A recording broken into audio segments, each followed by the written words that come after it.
Hey everybody, welcome to the Quiet Zone. It's the Zen Witch with another unboxing of an Oracle deck. I have a really interesting deck for you today. This is a deck called Karma Cards. And interestingly, they don't really have anything to do with karma. I mean, they do. But this is a great deck if you're interested in learning astrology. Right? Sorry, I'm still getting over the crud that I had. And no, this bag did not come with it. This is one of the little bags that I've made over the years. So this is a deck that is, sorry, I've got sage crumbs all over the place.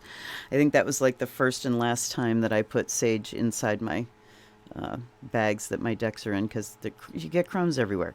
All right, Karma Cards. This is, it says Devised by Monte Farber, a new age guide to your future through astrology. A Penguin book, so published by Penguin. Let's take a look at when. Ooh, that book is kind of starting to crack. I haven't used the book much at all. I even forgot there was a book. I shot this once and totally forgot about the book, so I'm shooting again. Wonderful quote on the inside here. Know thyself. Inscription over the entrance to the Oracle at Delphi. You've heard me talk about that before. Cards illustrated by Linda Garland. This is copyright 1988. By Penguin Books. So let's look at the cards.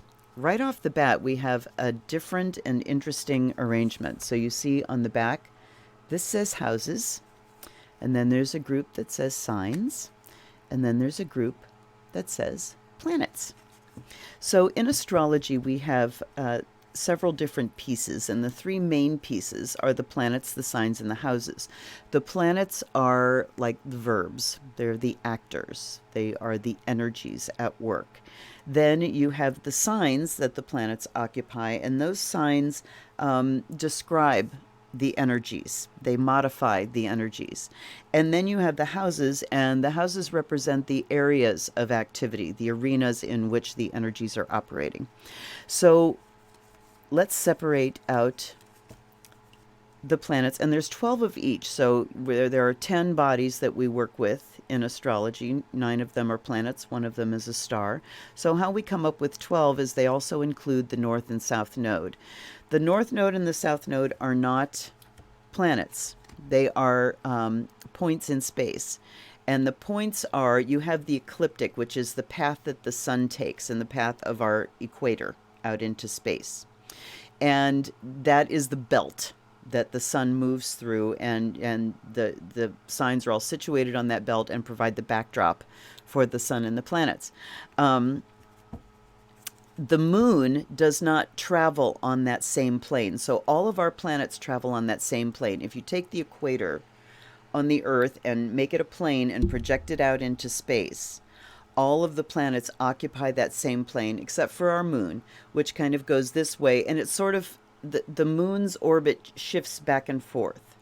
So if you notice, sometimes when the moon is rising, you look out on the eastern horizon and it's way north. Sometimes it's way south, and it goes back and forth over the space, over a much shorter space than the sun does.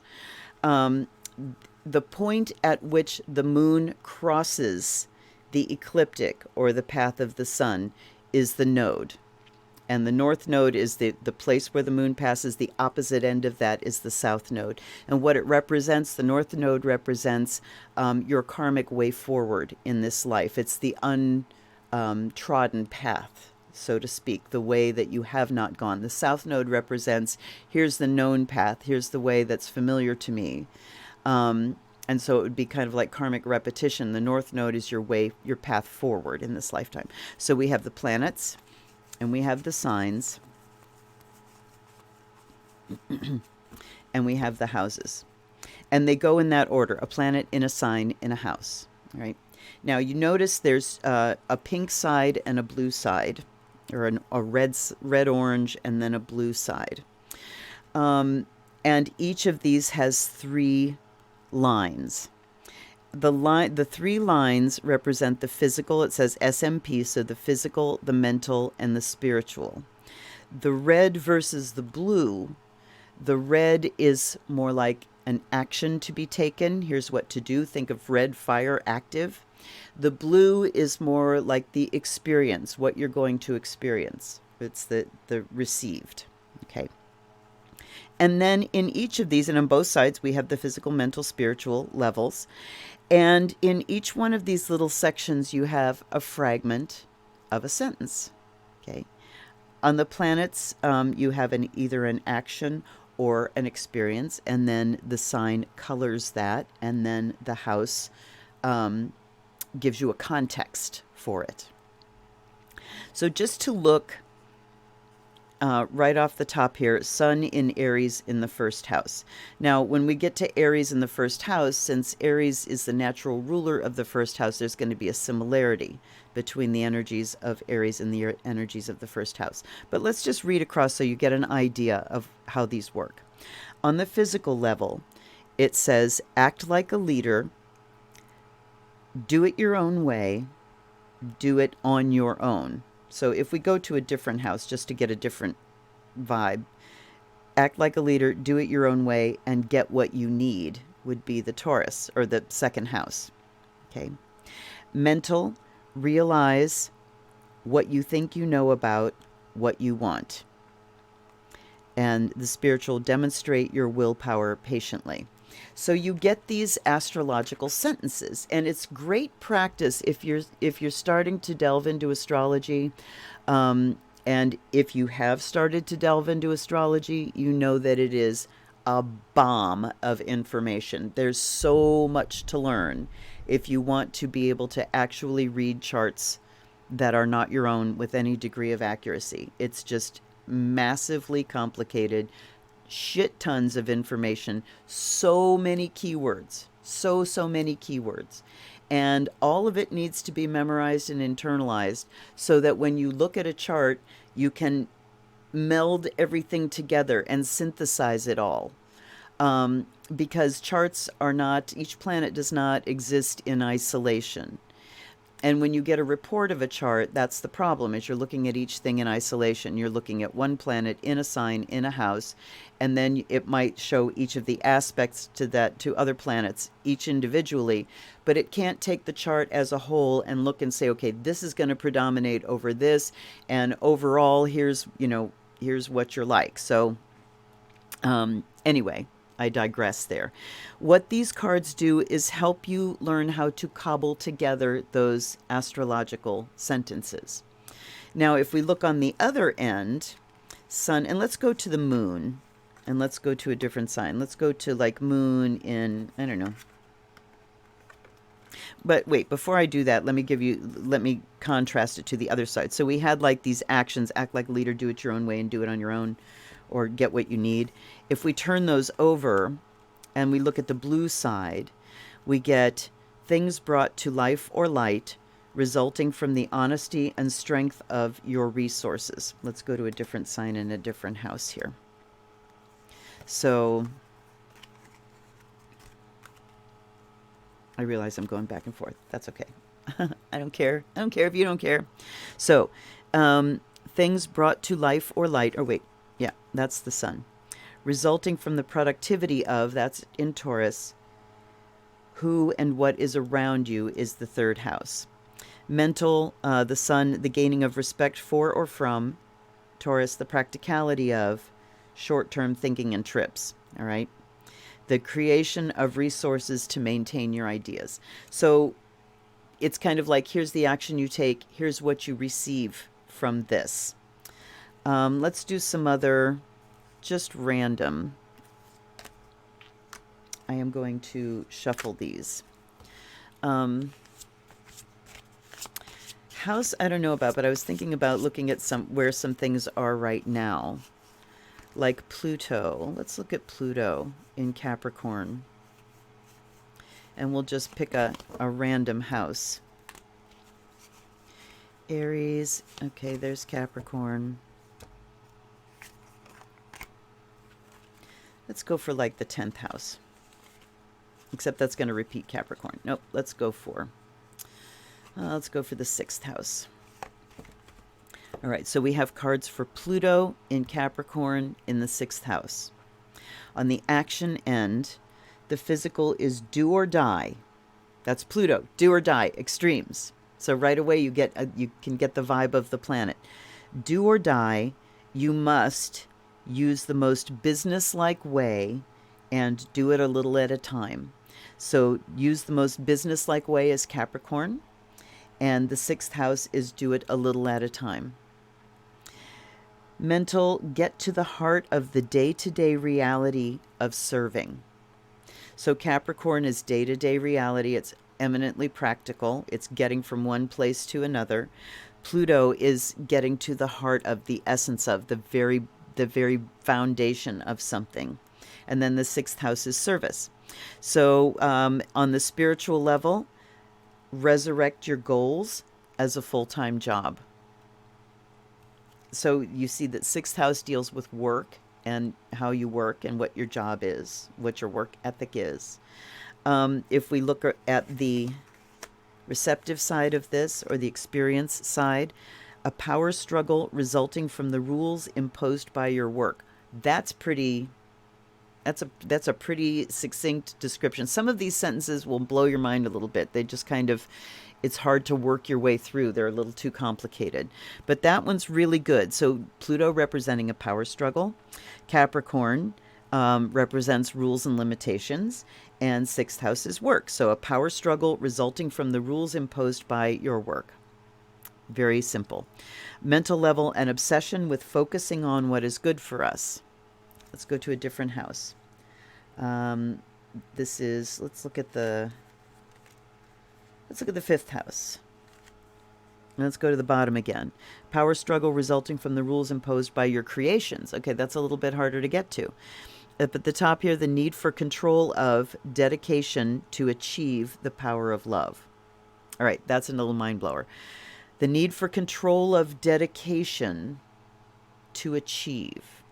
So that would talk about you really need to have control over showing up every day, being dedicated to your goal, but to achieve the power of love in the fifth house. That putting Capricorn in the fifth house together is kind of weird. If it's seventh house, the need for control of dedication to achieve balance is seventh house. So you see how they go here. The artwork, we'll look at the artwork because it's really nice. There's Pluto. Venus, look at cherish and joy, charm, art, and beauty. Mars, energize, confront, force yourself to. Jupiter is learn or teach, be positive about, grow and expand. These are great ways to learn keywords for the planets. Be realistic about, be concerned about, you must wait before you can. That's Saturn. So delay, concern, and realism. Uranus, invent a way to.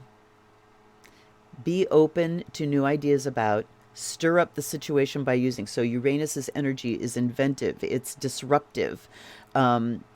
It seeks the new way. Mercury, let your mind tell you how to. Analyze, communicate. Those are all Mercury keywords. The Sun, demonstrate, realize, act like a leader. And then the Moon, defend, accept, let your feelings tell you how to. Neptune, inspire others, be prepared to sacrifice, yielding is the only way. And then the North Node, we have faith in, do not worry about, and now is the time to. South Node, remember, reconsider, now is not the time to. So those are, and they're called the dragon's head and the dragon's tail. So there's the dragon's head. There's the dragon biting its tail. I want to look at these, let's look at the nodes on the other end, just so you get more of a vibe of what the nodes stand for. There will be, so benefit, success from, and there will be. So what is to come. South Node, there will not be, and then anxiety about and trouble. And then let's look at the signs. There's Capricorn. Goals, day-to-day reality. Aquarius is your vision. Use an unconventional way. Pisces, dreams, idealization. Be a part of something. Aries is willpower, what you think you know. Taurus, beliefs, the costs of. use the most direct way. And Gemini, what you want to be known, what is believed about, use the quickest way. Cancer, your feelings, attitudes from the past, use your intuition. Leo, leadership, the creativeness, do what you want to. Virgo, serving of others, the details of, do what you must do. So Virgo is about duty, as is Capricorn. Libra, relationships, the beauty of, do it with your partner. And then Scorpio here, the extraordinary power of prayer, the highest and lowest aspects of, control the situation. And then we've got Sagittarius, highest ideals, the rules of, get it out to the world. And Capricorn, goals, day-to-day reality, business-like way. Okay, we're back to the beginning again. And then the houses. Seventh house, diplomatically, relationships, get a fair deal. Fifth house, trust of a child. So Leo is the natural ruler of the fifth, with the trust of a child, fun, romance, making art, do it dramatically. Eighth house as a life or death issue. That's Scorpio's natural house, getting and using power, using other people's resources. Ninth, as if they came from God, as if it or they came from God. The philosophies and laws involved, do it in a big way. That's Jupiter's natural house, Sagittarius' natural house. That expands, expansive things. 10th house, responsibly, success, become a person of power and status. That is Capricorn's natural house. 11th, for humanity's sake, your hopes and wishes, do it for the future. Aquarius, it's natural house. 12th house, natural house of Pisces, seeking oneness with all there is. Philanthropy, keep your involvement hidden. Hidden secret things is 12th house. 3rd, by making the right connections, the idea in question, get your ideas going. 4th house, as you did in the past, your home base or your family, do what makes you feel secure. This is Cancer's natural house. 2nd, patiently, what you want and get what you need. That's Taurus's house, house of values. And this is 1st house, immediately, the way to project yourself, do it on your own. 6th, Virgo's natural house, as a full-time job, serving, do it a little at a time. And then we're back to Libra. So we just have some really interesting ways to look at, and like I said, to put sentences together. Let's look at Saturn in Aquarius, because we're getting ready to go there. On the 22nd of March, this is 2020. And house is kind of irrelevant. Let's go with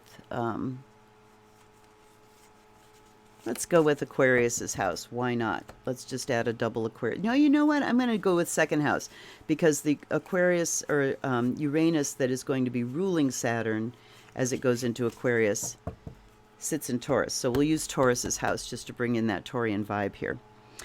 The physical says you must wait before you can use an unconventional way and get what you need. Be concerned about what's new and different about what you want. Be realistic about your vision patiently. And then if we flip them around, we get limits imposed resulting from the eccentricity of your resources. So eccentricity of resources could just mean it's there and then it's not. Caution regarding the discoveries of what you value. The maturity that brings genius to experiment with your beliefs.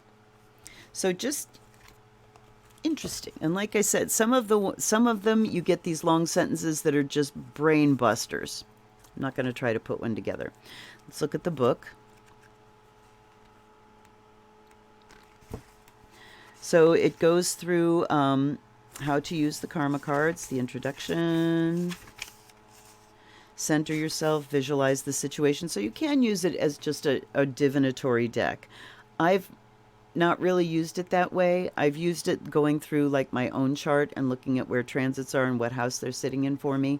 And it kind of just jogs a little bit. And plus, I'm an astrologer, so it's not like I need help with the keywords. It's just gives me a different little insight on things. How to phrase your question. how to obtain your answer.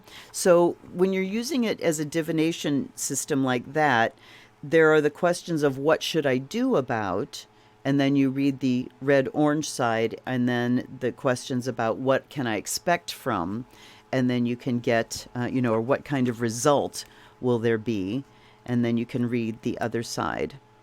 So I want to see kind of, yes, an outcome question.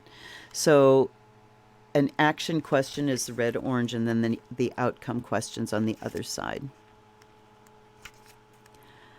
And then we go through the signs, and he gives a little more in-depth description of the signs and associations. And then we have the planets. And in the planets here, we have keywords, and then we have the sun's message. And then we have the sun's warning. So that's interesting. So the sun's message here says, believe that what you visualize is real now, and you will surely see your heart's desire come into being.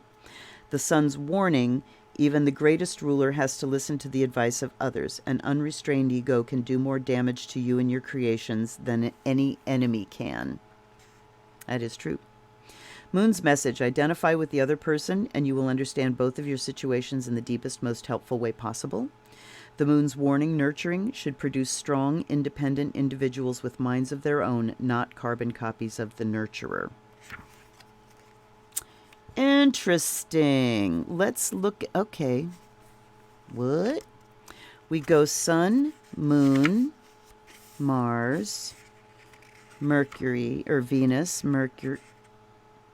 Sun, Moon, Mars, Venus, Mercury, and then we go to Uranus, Saturn, Jupiter. I don't know why it does it in that order.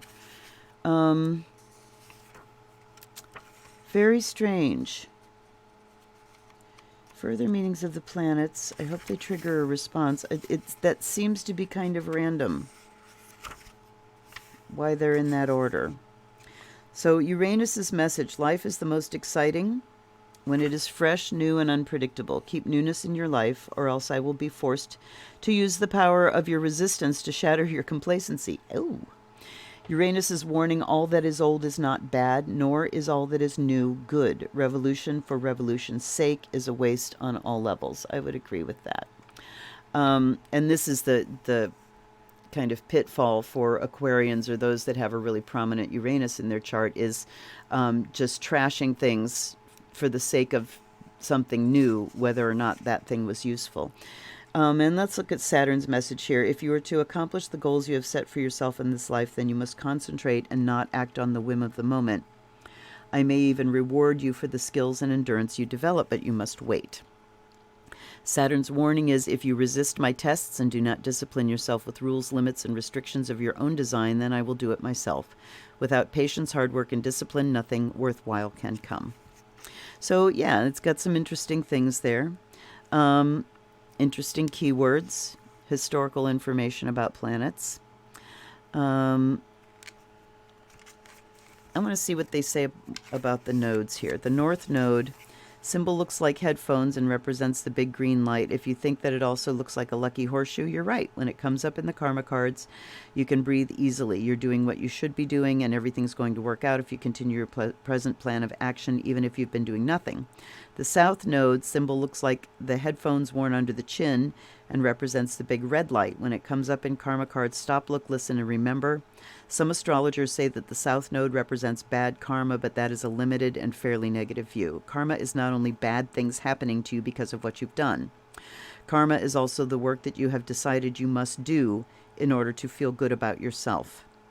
When the South Node comes up, it is a reminder that you may be going against what you know are your own best interests. Karma is so far beyond that. Karma is energy in motion. Pure and simple. You set energy in motion, and it stays in motion. It gathers, and motion is cyclic. Energy moves in circles. So it's not crime and punishment. It's energies that you've set in motion and the consequences of those actions. Okay. And then we talk about the houses, and so just more descriptions. Also, and then they have an offer for getting a chart done. And there's the secret. Shh, don't tell anyone.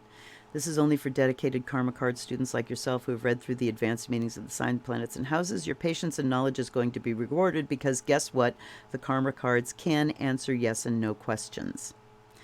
Okay, so this is how to obtain a yes or no. And basically, if you come up, you just use the planets. Yes. Planet, the sun is yes, the outlook is sunny and bright. The moon is maybe, go by your feelings, hunches, and intuition. Mercury, maybe, go by logic, reason, and the facts. Venus, yes, everything looks beautiful. Mars is maybe, you will have to fight for what you want. Jupiter is yes, you will grow and expand. Saturn is maybe. You will have to endure some lessons. Interesting that the greater and lesser benefics, which are Venus and Jupiter, are yeses, but the greater and lesser malefics, Mars and Saturn, are not no answers.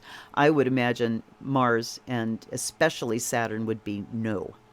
Huh. Uranus is no. Do you want to upset everything? Neptune is no. Things are too unclear at this time. Okay, I understand those. Pluto is no. Control yourself before someone or something controls you. That's good. North node is yes, yes, yes. The south node says no, no, no. So, very interesting deck. Also, there you get the symbol for the planets in the corner here, and you also, it shows what house each of the planets naturally rules. And then, of course, the houses are just the houses, and the signs.